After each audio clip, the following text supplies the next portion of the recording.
America के बाद चीन ने टैरिफ मुद्दे पर दुनिया को धमकाया।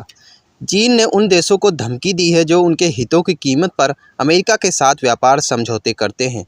चीन का कहना है कि इस तरह के समझौते से उसे नुकसान हो सकता है। यह चेतावनी सोमवार को दी गई है। ट्रंप के नेतृत्व में संयुक्त राज्य अमेरिका चीन के साथ व्यापार कम करने के बदले में अन्य देशों को टैरिफ राहत की पेशकश कर सकता है। चीन ने कहा है कि अगर कोई देश अमेरिका के साथ ऐसा समझौता करता है जिससे उसे नुकसान पहुंचता है तो वह चुप नहीं बैठेगा। चीनी मंत्रालय ने कहा कि चीन अपने खर्च पर किए गए किसी भी समझौते को स्वीकार नहीं करेगा। मंत्रालय ने कहा कि यदि किसी देश ने ऐसा समझौता किया है तो चीन उसे कभी स्वीकार नहीं करेगा तथा दृढ़तापूर्वक तथा उसी तरह जवाब देगा। इसका सीधा सा मतलब है कि चीन वही कदम उठाएगा जो अमेरिका ने उठाए हैं।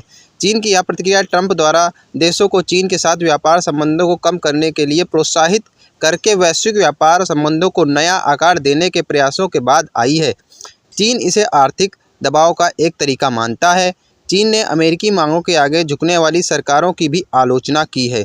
चीन के वाणिज्य मंत्रालय के प्रवक्ता ने कहा कि चापलूसी से शांति नहीं आएगी और समझौते का सम्मान नहीं किया जाएगा।